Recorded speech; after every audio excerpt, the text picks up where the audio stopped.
My name is Risa Shimoda. I'm the Executive Director of the River Management Society, and thank you all for being here today.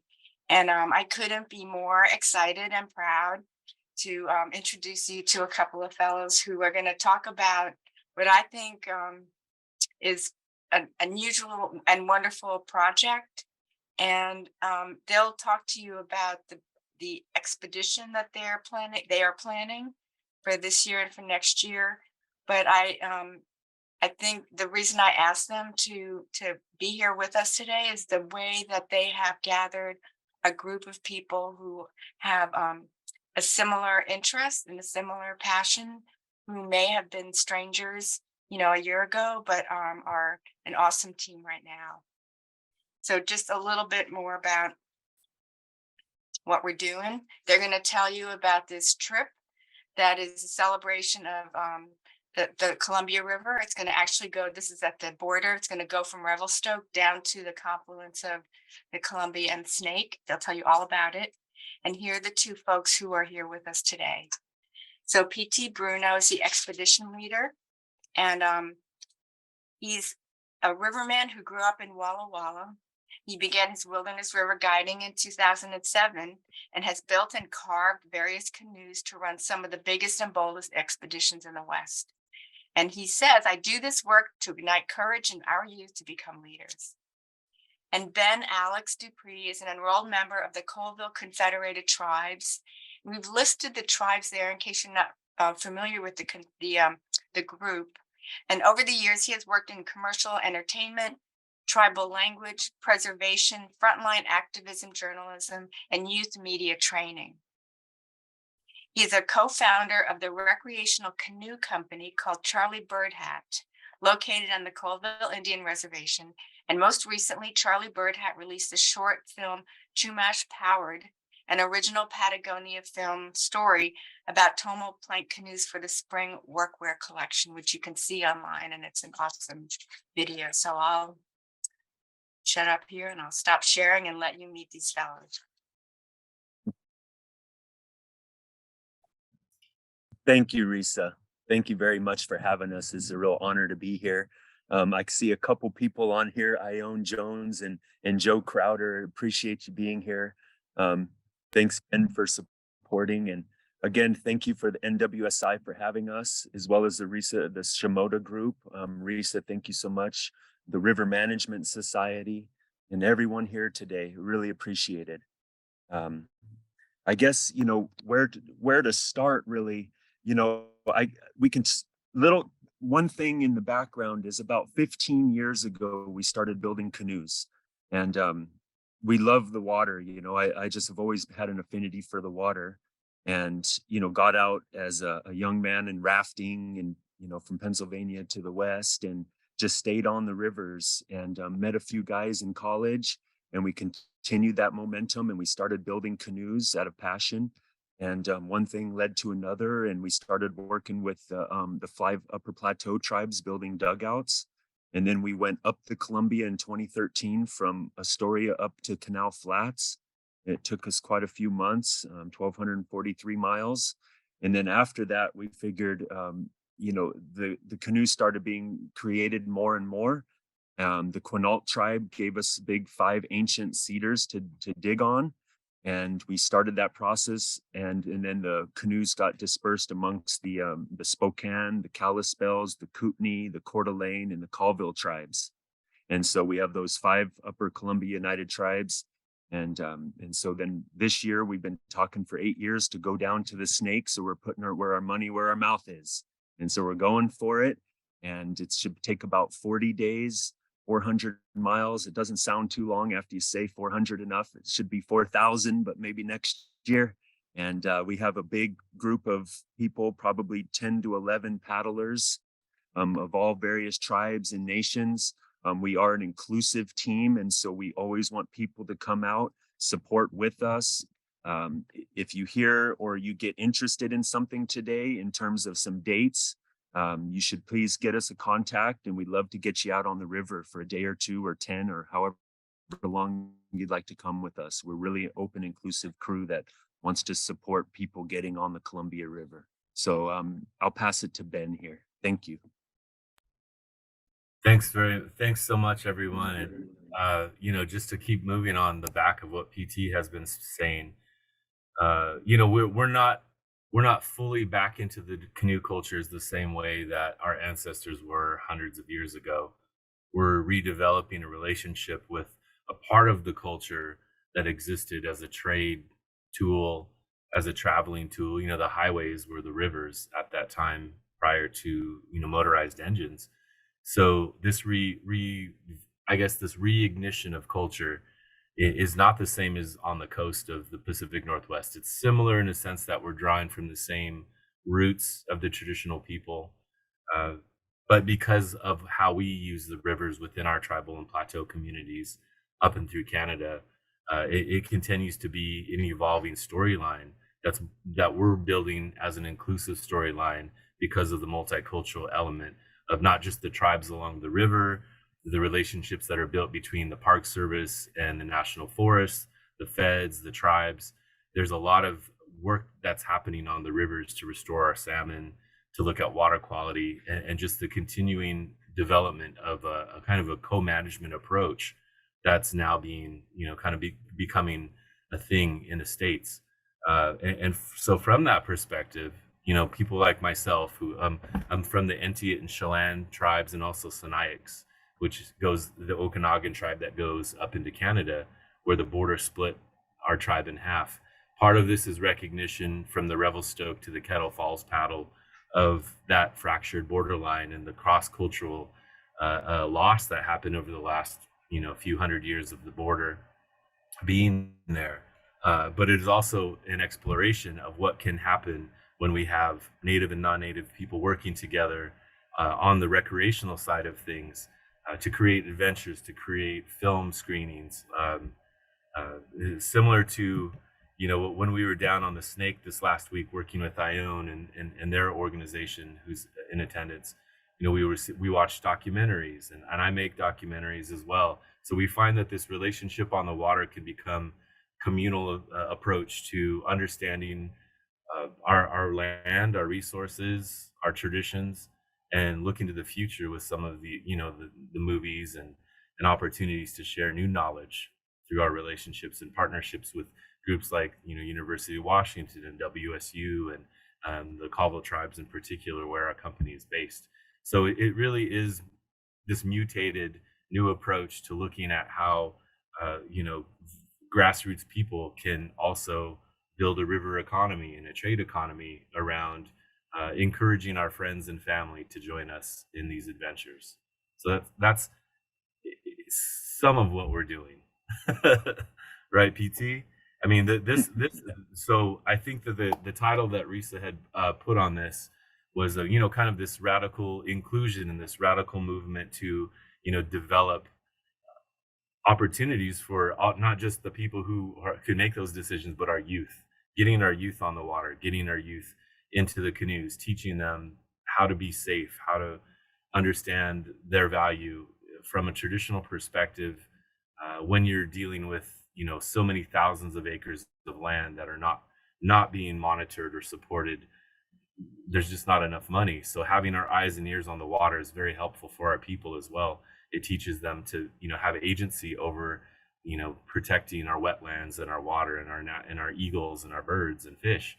So from a native perspective, it's really exciting.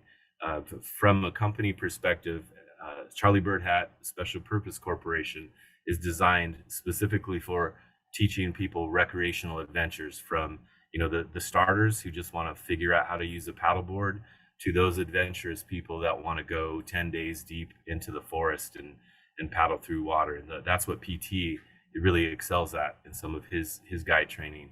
So we're trying to create an economy around something that might have lost focus over the years, and we want to rebrand the idea of recreational adventuring in a way that is holistically respectful to our people, to the places that we're visiting, and building a better river economy for everyone. PT, do you want to talk a little bit about the journey itself and what we got ourselves into?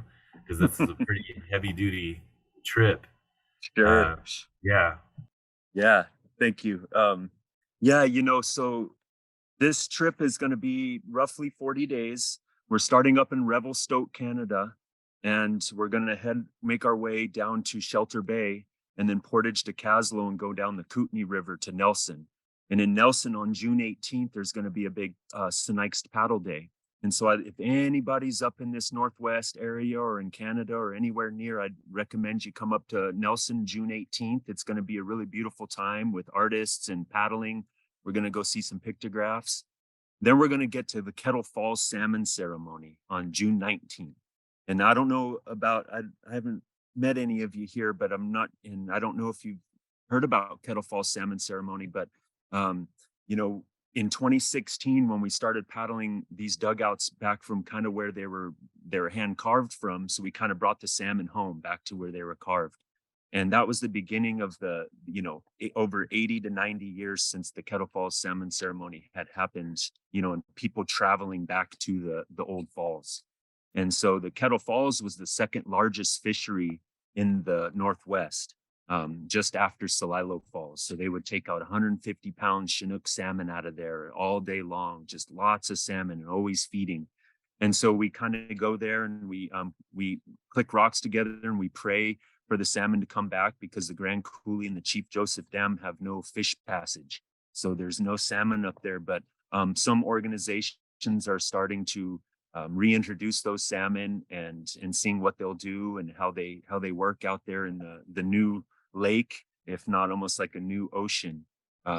So that's on June 21st. That'll be the summer solstice this year. And then on the 22nd, we're going to start paddling down to the Spokane River, where the Spokane River Keeper is going to do a water quality testing temperature reading. So we're going to be able to take data going down at each confluence to get it to and report it to the people that collect the data, and we can talk about water temperatures coming in and outflow and inflow to the Columbia.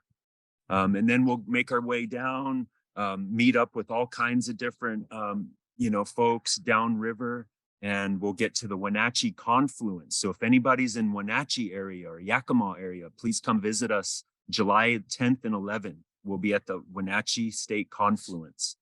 Please come say hello to us. We're going to have our canoes out. You can come paddle with us for a day or two.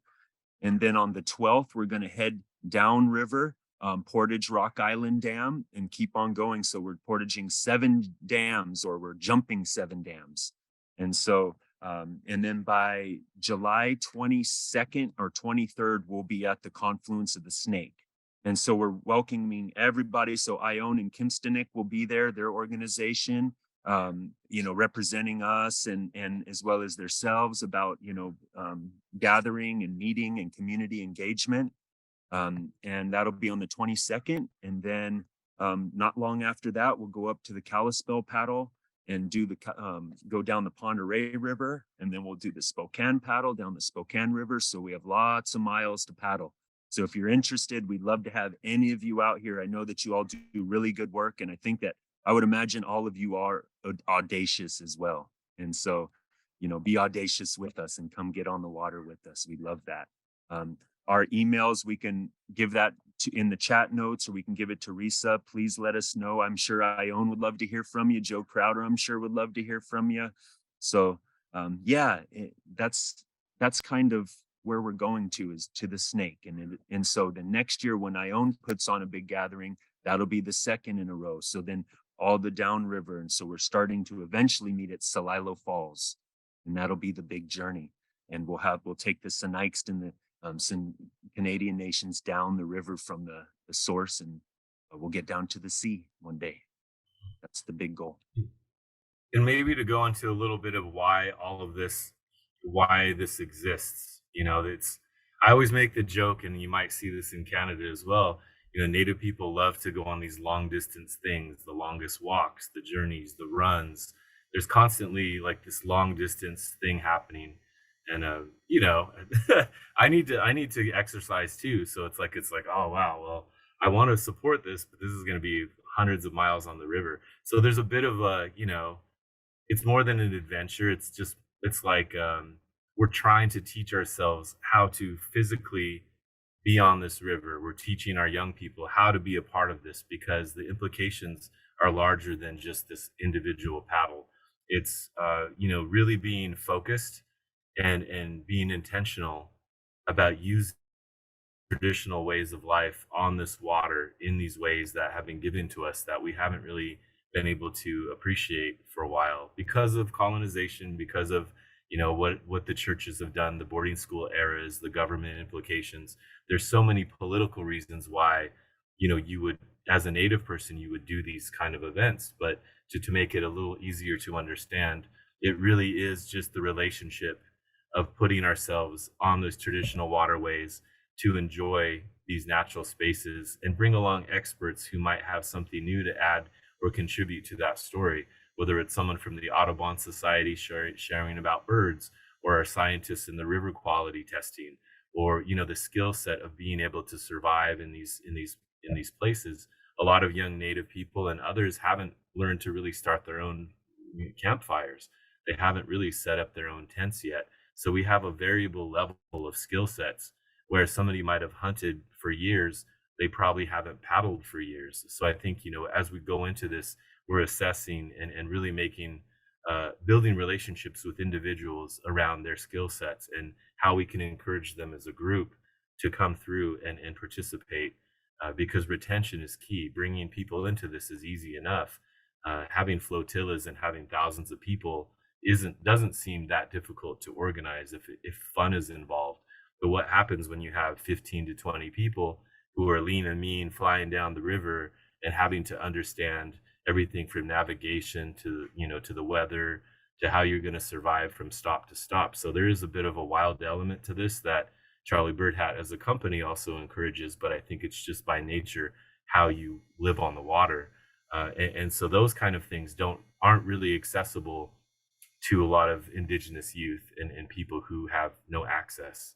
It takes money, it takes the canoes, it takes all of these other extra elements. And I think what PT and I were really excited about when we started Charlie Bird Hat was this opportunity to, build that capacity and give access to people, so that they can learn about this and see if it's right for them as well.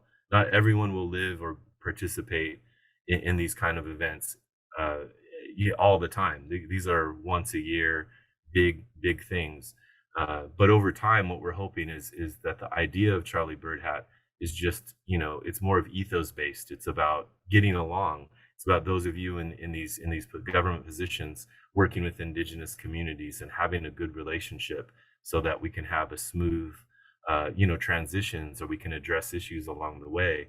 With PT in particular, PT loves safety and independence. He likes to show people how they can survive in the wilderness. Those are things that translate well. Those skills translate well to anyone that we bring out on the water, whether you're a beginner or you're a veteran.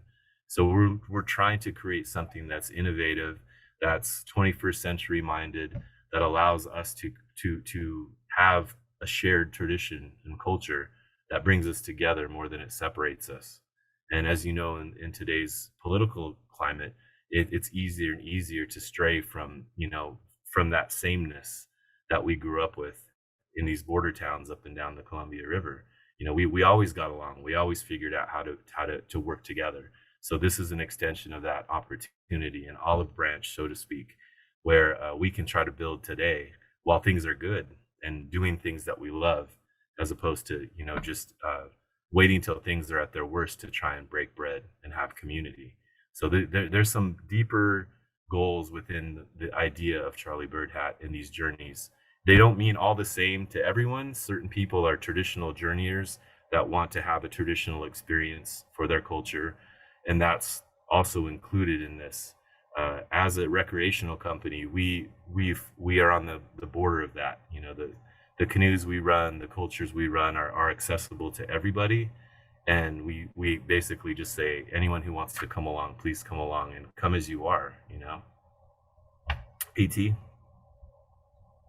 Well, thank you. And PT, maybe give a couple of few words of closing, and because we're kind of at our time, but please share your final thoughts with us. Well, thank you, Risa. Wow, that went really quick. I hope we didn't bore everybody. I would love to see all of you on the water one day. I think it's really important that you go and experience experienced the Columbia. You get on these flat stretches, even though they're only class 1 or class 2, you can still fight a headwind all day or take a sail up and go sail down. It's important to stay on the water, even if it doesn't seem like it's the cleanest thing, or you've heard bad stories, or it's a big rapid. If anything, go down to the shore and kneel down there and touch the water, think about it, pray about it, understand that it's fresh water and it's here to heal us. And so when you get on with this trip with us, when you get out there with us, you'll feel those things. We sing a lot, we pray a lot, we paddle, we eat, we do all kinds of fun things. So we just want to be out there. We want you to join us, and we love everybody, definitely. So thank you very much, Risa, for having us. Thank you. And follow charliebirdhat.com. We'll be putting up our YouTube channels, our TikToks, all the social media everybody likes to ingest is coming, but we haven't started this paddle yet. So check it out. Thank you, guys. Thanks everybody for being here. Thank you. Appreciate it. Yeah.